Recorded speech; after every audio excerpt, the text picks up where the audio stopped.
Juzi hapa sisi tumekwenda linda kura na nini, tumepigwa kwenye uchaguzi, si ndio bwana? Baada ya hapo tarehe 29 kila mtu ameona, na wengine wakasema wao ndio wameshiriki yale maandamano ya tarehe 29. Mimi sikuona wakishiriki. Mimi nimeona matukio tarehe 29. Tumeelewana vizuri eh? Lakini sikuona demonstration. Na sikuona kiongozi yoyote yule wa kisiasa, wa taasisi ya kisiasa aliyesimama mbele akasema mimi ndio niliorganize hii demonstration. Sasa baada ya hapo nini kilikuwa kinaendelea?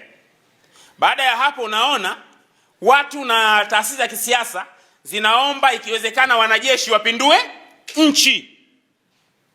Na kwamba ukipindua nchi basi hawa viongozi, na inaonekana kwamba hiyo pengine ndio iungwe mkono. Nikawa nawaambia, hivi tumewahi kuona majeshi yakipindua nchi yanachofanya?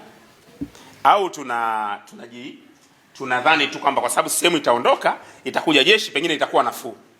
Yaani leo tunaweza kumsema Samia kwa sababu ni kiongozi wa kiraia. Hivi unadhani tungekaa hapa ndo tunamsema kamanda wa jeshi ambaye ni rais? Tumeelewana vizuri? Halafu humu ndani, na tunajua humu ndani kwamba lazima kutakuwa na mtu anaiambia serikali. Kuna watu wanakaa wanasema kule Traore anafanya kila nchi inapoongozwa kijeshi, hata cha kusema unajiuliza hiki niseme au nisiseme.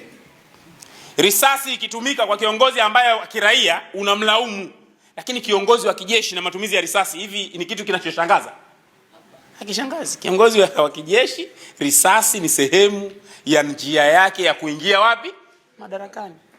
Ndio maana mataifa mengi ambayo yanaongozwa kijeshi yameshuhudia ukatili mkubwa sana na unyama mkubwa sana.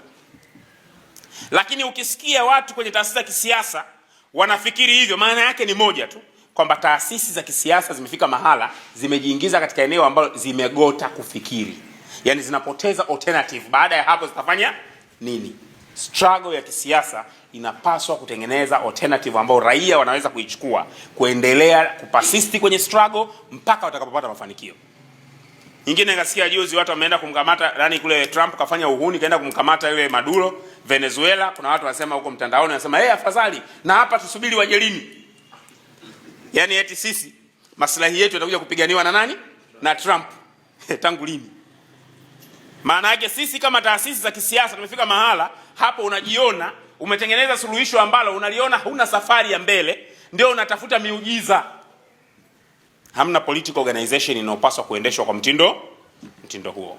Unapaswa ku reorganize, kwa activate watu wako, kuendelea kupigana, kuona safari inavyokwenda mbele, na nishati, ile nishati inayoweza kutufanya tutoke hapa tulipo ni hamasa ya umma, na umma kuwa tayari kupigana kwenda mbele.